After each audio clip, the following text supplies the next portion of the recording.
I want to speak today on ಇವತ್ತು ನಾನು ಯಾವುದರ ಬಗ್ಗೆ ಮಾತನಾಡ್ತೀನಪ್ಪ ಅಂದರೆ the importance of building fellowship, ಅನ್ಯೋನ್ಯತೆಯನ್ನ ಬೆಳೆಸಿಕೊಳ್ಳುವುದರ ಪ್ರಾಮುಖ್ಯತೆ ಕುರಿತು. because I fear that ಯಾಕಂದ್ರೆ ನನಗೆ ಭಯ ಇದೆ, a number of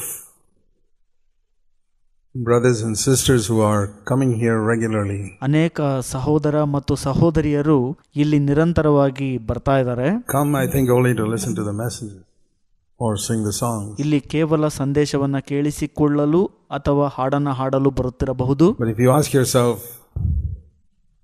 how much you have built fellowship, ಆದರೆ ನಿಮಗೆ ನೀವು ಕೇಳಿಕೊಳ್ಳೋದಾದ್ರೆ ಎಷ್ಟು ಅನ್ಯೋನ್ಯತೆಯನ್ನ ಇಲ್ಲಿ ಬೆಳೆಸಿಕೊಂಡಿದ್ದೀರಿ ಎಂಬುದಾಗಿ, with others, answer that question honestly. ಇತರರೊಟ್ಟಿಗೆ ಎಷ್ಟು ಅನ್ಯೋನ್ಯತೆಯನ್ನ ಕಟ್ಟಿಕೊಂಡಿದ್ದೀರಿ ಎಂಬುದಾಗಿ ನಿಮಗೆ ನೀವೇ ಪ್ರಾಮಾಣಿಕವಾಗಿ ಉತ್ತರಿಸಿಕೊಳ್ಳಿರಿ. You may discover that very little. ಆಗ ನೀವು ಗ್ರಹಿಸಿಕೊಳ್ಳಬಹುದು ಬಹಳ ಸ್ವಲ್ಪವಾಗಿ ಎಂಬುದಾಗಿ. And when something is very little in our life, ಯಾವಾಗ ನಮ್ಮ ಜೀವಿತದಲ್ಲಿ ಏನಾದರೂ ಒಂದು ಸ್ವಲ್ಪವಾಗಿ ಇರುವಾಗ, it's because we don't value it enough. ಯಾಕಂದ್ರೆ ನಾವು ಅದನ್ನ ಅಷ್ಟು ಮೌಲ್ಯವೆಂದು ಎಣಿಸಿರೋದಿಲ್ಲ. Anything we value, we will pursue and seek to acquire. ನಾವು ಯಾವುದನ್ನಾದರೂ ಮೌಲ್ಯ ಅಂತ ಎಣಿಸುವಾಗ ಅದನ್ನು ಹುಡುಕ್ತೀವಿ ಮತ್ತು ನಮ್ಮದಾಗಿ ಮಾಡ್ಕೊಳ್ತೀವಿ. We look eagerly for a house to live in or rent. ನಾವು ಒಂದು ಬಾಡಿಗೆಗೆ ಮನೆಯಲ್ಲಿ ನೆಲೆಸಲು ಹುಡುಕ್ತಾ ಇರ್ತೀವಿ. We look eagerly for a job because we find these things are essential. ನಾವು ಕೆಲಸವನ್ನ ಹುಡುಕ್ತೀವಿ ಯಾಕಂದ್ರೆ ಇವೆಲ್ಲ ಅವಶ್ಯಕವಾಗಿರುವಂತದ್ದು ನಮ್ಮ ಜೀವಿತದಲ್ಲಿ. For a lot of people, going to church is essential, but building fellowship is not.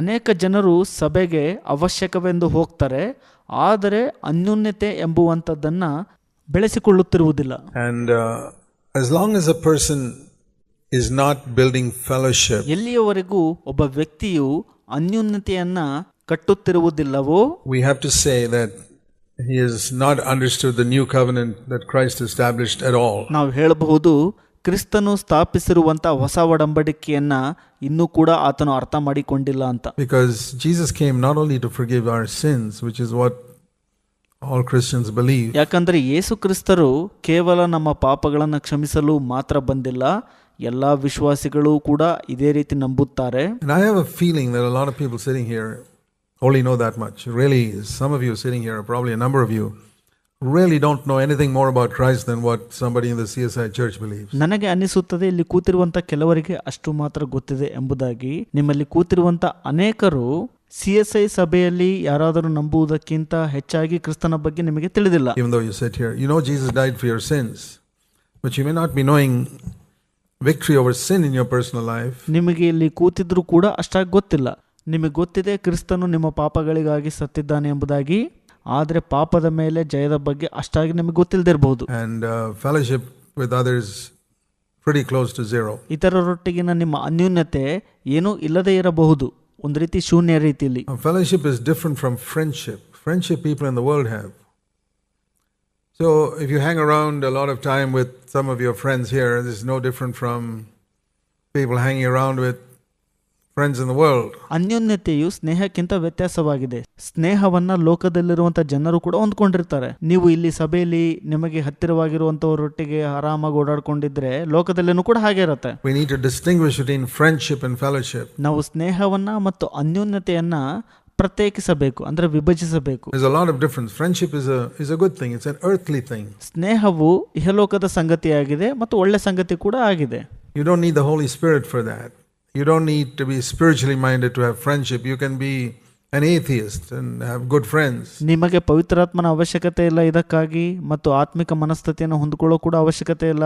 ನೀವು ನಾಸ್ತಿಕನಾಗಿದ್ರೂ ಕೂಡ ಲೋಕದಲ್ಲಿ ಜನರನ್ನ ಸ್ನೇಹಿತರನ್ನಾಗಿ ಮಾಡ್ಕೋಬಹುದು. You can live in adultery and have good friends. But to have fellowship, you have to be free from sin. ನೀವು ವ್ಯಭಿಚಾರದಲ್ಲಿ ಜೀವಿಸಿ ಒಳ್ಳೆ ಸ್ನೇಹಿತರನ್ನು ಕೂಡ ಮಾಡ್ಕೋಬಹುದು, ಆದರೆ ಅನ್ಯೋನ್ಯತೆಯು ನಾವು ಪಾಪದಿಂದ ದೂರ ಇರಬೇಕಾಗುತ್ತದೆ. When I come into the presence of God, I have no interest in impressing or pleasing anybody but Jesus himself. ನಾನು ಯೇಸುವಿನ ಸಮ್ಮುಖಕ್ಕೆ ಬರುವಾಗ ಯಾರನ್ನು ಕೂಡ ಮೆಚ್ಚಿಸುವುದಾಗಲಿ ಅಥವಾ ಅವರನ್ನು ಪ್ರಭಾವಿಸುವುದಾಗಲಿ ಮಾಡುವುದಿಲ್ಲ, ಆದರೆ ಯೇಸುವನ್ನ ಮಾತ್ರ ಮೆಚ್ಚಿಸಲು ಪ್ರಯತ್ನಿಸುತ್ತೇನೆ. And I earnestly request you, my dear brothers and sisters, ನನ್ನ ಪ್ರಿಯ ಸಹೋದರ ಮತ್ತು ಸಹೋದರಿಯರೇ, ನಾನು ನಿಮ್ಮಲ್ಲಿ ಕಳಕಳಿಯಿಂದ ಕೇಳಿಕೊಳ್ಳುವುದು ಏನಪ್ಪಾ ಅಂದ್ರೆ, please from at least from now, and you young people, if you can start now, develop the habit of living before God's face only. ದಯವಿಟ್ಟು ನೀವು ಯೌವನಸ್ಥರಾಗಿರುವಾಗಲೇ ದೇವರ ಮುಖದ ಎದುರುಗಡೆ ಮಾತ್ರ ಜೀವಿಸುವಂತ ಒಂದು ಹವ್ಯಾಸವನ್ನ ರೂಢಿ ಮಾಡಿಕೊಳ್ಳಿರಿ. I wish somebody had told me this when I was 19, when I was converted. ನಾನು ಬಯಸುತ್ತಿದ್ದೆ,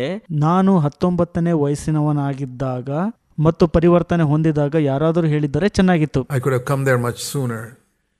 But for so many years after I was born again, I lived before the face of men. ನಾನು ಇನ್ನು ಹತ್ರಕ್ಕೆ ಬರ್ತಿದ್ದೆ, ಆದರೆ ನಾನು ಹೊಸದಾಗಿ ಹುಟ್ಟಿದ ಅನೇಕ ವರ್ಷಗಳ ಕಾಲ ನಾನು ಮನುಷ್ಯನ ಮುಖದ ಎದುರುಗಡೆ ಜೀವಿಸಿದೆ. I spoke and sang because I wanted to do the right thing in the eyes of men. ನಾನು ಏನೇ ಮಾತನಾಡಿದ್ರು ಹಾಡಿದ್ರು ಕೂಡ ಮನುಷ್ಯನ ಎದುರುಗಡೆ ಸರಿಯಾಗಿ ಮಾಡಬೇಕು ಅಂತ ಬಯಸುತ್ತಿದ್ದೆ. And I had a certain impression of what spiritual Christians do. And then I do the same thing. It's all imitation. It's garbage. ಒಬ್ಬ ಆತ್ಮಿಕ ಕ್ರೈಸ್ತನು ಹೊಂದಿರುವಂಥ ಪ್ರಭಾವವನ್ನು ನಾನು ಕೂಡ ಹೊಂದಿದ್ದೆ.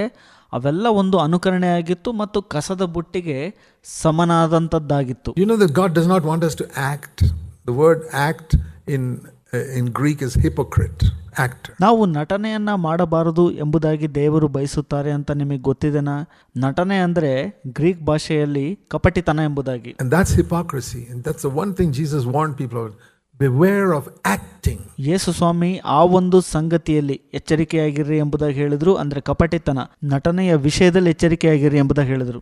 We need to translate that word hypocrisy to acting. Every time you read the word hypocrisy in the New Testament, ನಾವು ಕಪಟಿತನವನ್ನ ನಾಟಕ ಎಂಬುದಾಗಿ ಅನುವಾದಿಸಬೇಕು.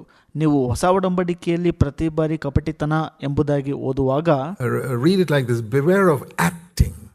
Beware of acting.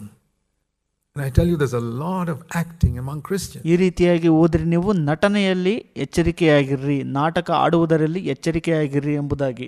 ಅನೇಕ ಕ್ರೈಸ್ತರು ನಾಟಕವನ್ನ ಮಾಡ್ತಾರೆ, ಅಂದ್ರೆ ನಟನೆ ಮಾಡ್ತಾರೆ. And if you don't get rid of it, you won't be able to build fellowship. ನೀವು ಅದರಿಂದ ಹೊರಗೆ ಬರಲಿಲ್ಲ ಅಂದ್ರೆ ನೀವು ಅನ್ಯೋನ್ಯತೆನ ಕಟ್ಟಲಿಕ್ಕೆ ಆಗೋದಿಲ್ಲ. If a person comes to me and tries to act spiritual with the right language and the right actions, ಒಬ್ಬ ವ್ಯಕ್ತಿಯು ನನ್ನ ಬಳಿಗೆ ಬಂದು ಆತ್ಮಿಕವಾಗಿ ಸರಿಯಾದ ಭಾಷೆಯಲ್ಲಿ ಸರಿಯಾದ ನಡವಳಿಕೆಯಲ್ಲಿ ನಟನೆ ಮಾಡಿದ್ರೆ, I say, listen brother, don't try to act spiritual, just be yourself. ನಾನು ಹೇಳ್ತೀನಿ, ಕೇಳಿಸ್ಕೋ ಸಹೋದರ, ಆತ್ಮಿಕವಾಗಿ ನಟನೆ ಮಾಡೋ ಪ್ರಯತ್ನ ಮಾಡಬೇಡ, ನೀನಾಗಿರು ಎಂಬುದಾಗಿ ಹೇಳ್ತೀನಿ. And we'll be able to have wonderful fellowship. It doesn't matter if you're not spiritual, if you're a bit carnal, I can have fellowship with you. ಆಗ ಅದ್ಭುತವಾದ ಅನ್ಯೋನ್ಯತೆಯನ್ನು ಕಟ್ಟಲು ಸಾಧ್ಯವಾಗುತ್ತದೆ. ಒಬ್ಬ ಆತ್ಮಿಕನಾಗಿಲ್ಲ ಅಥವಾ ಪ್ರಾಪಂಚಿಕನಾಗಿದ್ದಾನೆ ಸ್ವಲ್ಪ ಅಂದ್ರೆ ಪರವಾಗಿಲ್ಲ, ಅನ್ಯೋನ್ಯತೆ ಮಾಡಬಹುದು. But if you pretend, when you're carnal and you pretend to be spiritual, I cannot have fellowship with you. I can have fellowship with the carnal brother. ಆದರೆ ನಟನೆ ಮಾಡಬಾರ್ದು. ನೀವು ಪ್ರಾಪಂಚಿಕರಾಗಿದ್ದು ಆತ್ಮಿಕನಂತ ನಟನೆ ಮಾಡಿದ್ರೆ ನಾನು ನಿಮ್ಮೊಟ್ಟಿಗೆ ಅನ್ಯೋನ್ಯತೆ ಮಾಡಕ್ ಆಗೋದಿಲ್ಲ. ಒಬ್ಬ ಪ್ರಾಪಂಚಿಕ ಸಹೋದರನೊಟ್ಟಿಗೆ ಬೇಕಾದ್ರೆ ಅನ್ಯೋನ್ಯತೆ ಮಾಡ್ಬಿಡ್ತೀನಿ. So long as he's honest and open and he's saying, well, I'm not yet become spiritual, I'm trying to be spiritual. ಅವನು ಎಲ್ಲಿವರೆಗೂ ಪ್ರಾಮಾಣಿಕನಾಗಿರ್ತಾನೆ, ತನ್ನನ್ನು ತಾನು ತೆರೆಯಲ್ಪಡ್ತಾನೆ, ನಾನೇನು ಆತ್ಮಿಕನಾಗಿಲ್ಲ, ಪ್ರಯತ್ನ ಪಡ್ತಿದ್ದೀನಿ ಅಂತ ಹೇಳ್ತಾನಲ್ಲ, I have more fellowship with that person than a carnal person who's pretending to be spiritual or talk spiritual language. That's garbage, and I can see through that in 1 minute. ಒಬ್ಬ ವ್ಯಕ್ತಿಯು ಪ್ರಾಪಂಚಿಕನಾಗಿದ್ದು ಆತ್ಮಿಕನಂತೆ ನಟನೆ ಮಾಡುವವನಿಗಿಂತ ಈ ರೀತಿ ಪ್ರಾಮಾಣಿಕ ಸಹೋದರನೊಟ್ಟಿಗೆ ನಾನು ಅನ್ಯೋನ್ಯತೆ ಹೆಚ್ಚಾಗಿ ಮಾಡಬಹುದು. ಆತ್ಮಿಕ ಭಾಷೆಯನ್ನ ಆ ರೀತಿಯಾಗಿ ಮಾತನಾಡುವಂಥದ್ದು ಕಸದ ಬುಟ್ಟಿಗೆ ಸಮ. ನಾನು ಅದನ್ನು 1 ನಿಮಿಷದಲ್ಲಿ ಕಂಡು ಹಿಡಿದು ಬಿಡ್ತೀನಿ.